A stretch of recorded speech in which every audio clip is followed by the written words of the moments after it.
Cornish Mutual, farming insurance experts.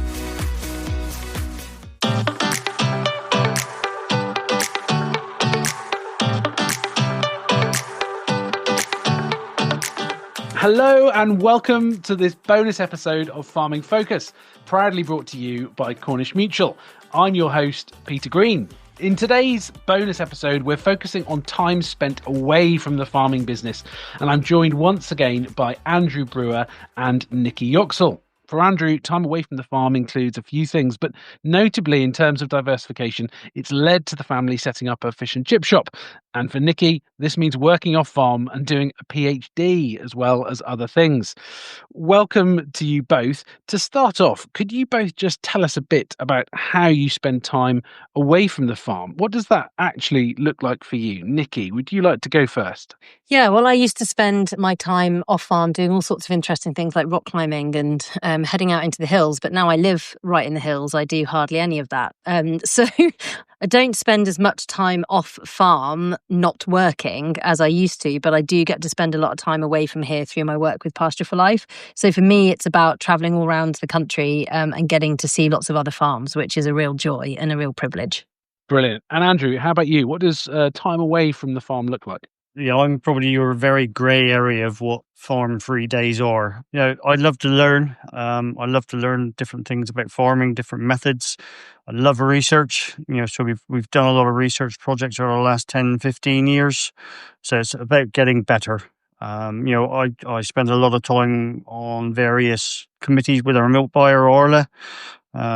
Which means sort of regular trips over to Copenhagen and learning different farming methods and understanding European farming methods differently are a great thing. And my wife as well, she spends a lot of time with education, with the local schools and also through the Royal Cornwall Show days. Fantastic. So some busman's holidays for both of you, but I think there'll be lots of people listening who can definitely empathise with that. Andrew, your family set up a fish and chip shop as a form of diversification. What led to that, and how has it changed your relationship with the farm? How we got into the fish and chip shop, it's been a fish and chip shop in the village for 70 plus years. My eldest daughter, she actually did an apprenticeship with Rick Stein. They had a fantastic app within their business, and they could see, and if Rebecca asked the right questions, you know, they could see on this app which was profitable businesses within each branch, and the fish and chip business was pretty regularly profitable. And then the price on the chip shop that had been on the market for years dropped, and I said, well, let's just do the numbers. So we went through our process that we do for any investment, and it reached our hurdle rate. Okay, so you know the hurdle rate is a percentage return that you want on investment. It hit that target. So Rebecca was only 18 at the time, but she was running a business with a turnover equivalent to sort of 500 cows. I'm managing like 20 odd people at that point, but we were there. You know, I'm not day to day. I'm not really involved. I steer through COVID. I did a lot. I did a lot of walking to take food out to people, which was fairly tough on the feet after a long day and TB testing and things. But no, I've never known more people in the village, I don't think. And working with the younger generation is fantastic to get these girls and boys coming in with different skills and just setting them on the right and understanding money and seeing the difference within people and just teaching them how to save and you know, it's their money and stuff. It's really rewarding. It strikes me that whilst a business diversification needs to hit a hurdle rate for you, and that's music to the accountant in me's ears, but it feels like it's about a bit more than that, that you really get energy from working with people and developing them. And you alluded to that in the main episode last week, this idea of growing people. That's something which really excites you. And I guess, does that flow through the family? Yeah, yes, it does. It goes right through the family, really. Claire's very much a people person. When she worked for Lloyds Bank pre-children, you know, she was in the HR department and stuff. So, but yeah, we love working with people, love developing people. You know, we're really proud that we've got ex-staff members farming in their own right in the UK and in New Zealand now. But but we've also got staff that were with us for 20 plus years. You know, it's the people side of business and working with different people that inspire you is a huge part of our life. Fantastic. So, Nikki, alongside farming, you're also working off farm, as we've heard a little bit about, and finishing your PhD. I mean, that is quite a juggle. So, what motivated you to go down that route, and what enables you to manage and achieve everything? I mean, it must be. I mean, that's a certain way of working which not everyone could manage. Yeah, I guess having ADHD helps. So having lots of kind of things going on, my brain needs a lot of stuff to kind of keep it fizzing, to keep it going. And if I don't have lots, I basically do nothing. So I'm completely all or nothing. If I didn't have all of these different things to do, I would probably just be like a pile in the corner, not achieving anything. So there is a need for me to kind of keep this level up. Otherwise, I grind to a halt. And so, for example, like my PhD finishes, I should be submitting in December, all being well. And I also, one thing I didn't talk about is I also sit on the board of Nature Scot, which is the Scotland equivalent of Natural England. I've got about a year and a half left in that role. And so those are two big things that are going to come to an end in the next year and a half. So I'm already thinking, right, what diversifications can we get in place so that I can fill that gap, not only financially, but also in terms of my time and making sure that I've kind of got optimal engagement for my brain. So yeah, I think, and again, this is about really knowing yourself and knowing what you are capable of or not. I also am totally incapable of saying no to things. And so the opportunity to do a funded PhD, I mean, what a privilege for someone to say, we're going to give you money to research something that you really are interested in and you care about and you've got a passion for. Like, I couldn't say no to that. So I think it's, you find ways of making things work. And I couldn't do a lot of what I do if it wasn't for James, my husband. He works full time on the farm. I do a lot of the kind of stuff in the background. And as he says, I wang on about it to other people, whereas he's actually doing the day-to-day graft the majority of the time, which I like to remind him of, like yesterday when we had to get cattle in to deal with some problems. And I was sort of saying, oh, is this me wanging on about them again? But yeah, it's that kind of good level of banter at home and being able to kind of have a sense of humour that really does help as well. But having that flexibility and doing a job, my sort of day job with Pasture for Life has flexibility that allows me, if I need to go and rescue cattle that have got out or whatever it is, having and just, again, it's just clarity over how do you want to spend your day, just really knowing yourself and understanding what keeps you going and what keeps you happy. Yeah, well, we really appreciate you coming to wang on about everything that you've done today, both you and Andrew.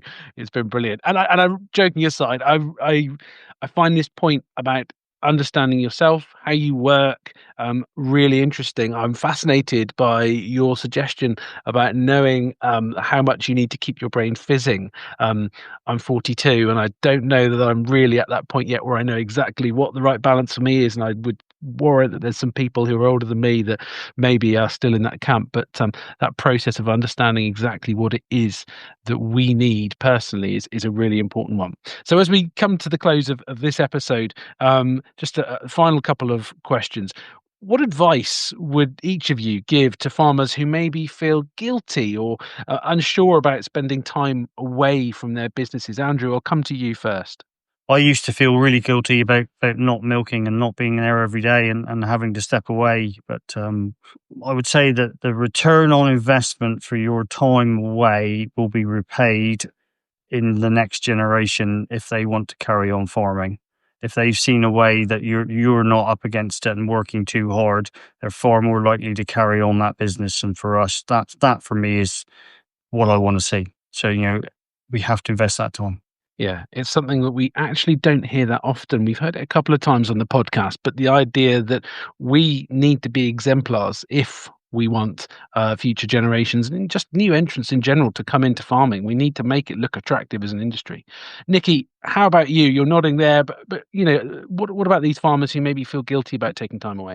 Yeah, it's about having good people, and this is something Andrew's alluded to already, and he's obviously been passionately exploring this thing about people and your team and who you have around you, whether they are externals that you bring in or whether it's members of the family.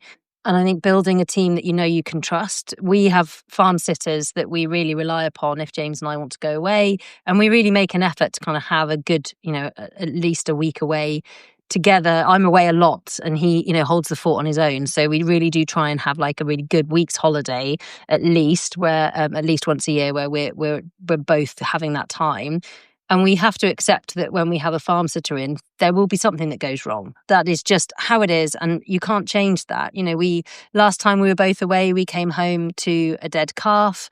It's horrible, tragic. Post-mortem couldn't find anything. These things do happen. And you just have to suck it up and accept that you probably couldn't have done anything differently if you'd been there, and not then kind of decide that that means you're never going to go away again. Yeah, it is really, really hard.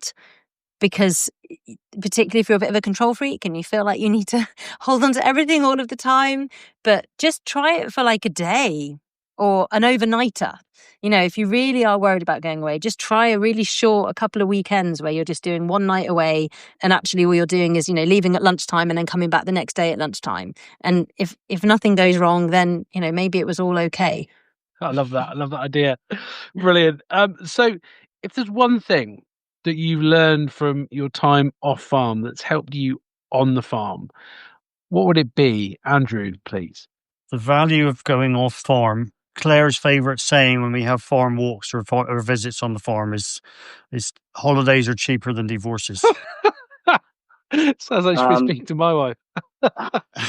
So, we do have, it's non-negotiable. We have holidays every year, and yeah, we went away for 5 weeks once, and I spoke to home 3 times in 5 weeks. So it's getting that system and trusting the people, that you have the right people on your bus, learning to get rid of the wrong people on the bus if they're there, and then the buses will just keep trucking to help you get to your destination. Trust in the people that you've got on the bus and make sure they're the right ones. I love that. Yep. So, Nikki, final word to you. What's the one thing that you've learned from time off farm that's really helped on farm? I think it's actually my time off farm in other jobs that's really helped me, and it's about communication and management. And I think now really trying to over communicate with people and tell people exactly what's going on. So moving to a new estate, we've gone into a new partnership. There's a whole bunch of people I don't know who are, for example, one of them's running the events here in the wedding venue. One of them is the gamekeeper. One of them is running things in the office. And none of them really I have to have that much interaction with, just in terms of running the livestock operation here. But as a matter of courtesy and as a matter of making sure that people feel included and that they understand what's happening, I'm always telling them, right, we're going to be moving cattle down the road on this day, or we're going to be needing to keep these gates closed for this reason, or we're going to be gathering the hill and bringing the sheep down, or just kind of telling people more than they need to know so that they feel included and that they don't feel completely lost and unsure. And I think for me, I remember when I was working in education, and I was very lucky to shadow someone for a morning, and I watched her have the same conversation, basically the same content in the conversation with about 4 different people individually, and then told them it again all collectively. And that just so really struck a chord with me, that I used to think that you could tell people something once and you'd told them. And then I realized that actually you have to kind of have an individual conversation here and another one over here. And then maybe you have to send an email, and then maybe you have to do a reminder WhatsApp or a text just to tell people again. And that over communicating in that way just means that everybody's got absolute clarity. And it also gives them the opportunity to check and to ask questions, because people don't always want to come forward with questions. But if you instigate the conversation about, oh, remember doing that on Saturday, it gives them the chance to go, oh, well, I wasn't quite sure about that. Could you just go through it again? So I think for me, it's that kind of a management skill of communication was something that really was helpful, particularly now we're working in a bigger team and it's not just me and James. Yeah. So by being consulted, by feeling a part of the conversation, people are more likely and maybe feel they have the permission to ask those questions and to clarify. Yeah, really helpful. Wow. Gosh, I mean, what a fantastic bonus episode. That's been Andrew Brewer. Thank you so much. Nikki Yoxall, thank you so much for all of your thoughts and your time. It's been a fantastic conversation. Thank you. Cornish Mutual, farming insurance experts. Thanks for listening to this bonus episode of Farming Focus. If you haven't already, make sure that you subscribe to the show wherever you get your podcasts so that you don't miss any episodes in the series.